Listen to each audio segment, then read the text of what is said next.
Hi, I'm Jason with bathbombmachine.com, and today I'm going to show you our 2.75 inch sphere mold. This is a very popular size.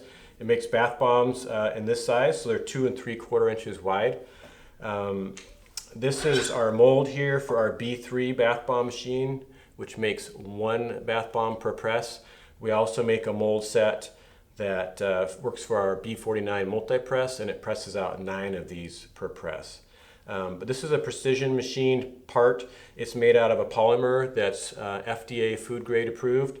It's lighter than aluminum, it's warmer to the touch than aluminum, so that has some good ergonomic properties for your daily handling. These range, depending on the density of your mixture, anywhere from 6.5 to 7.25 ounces.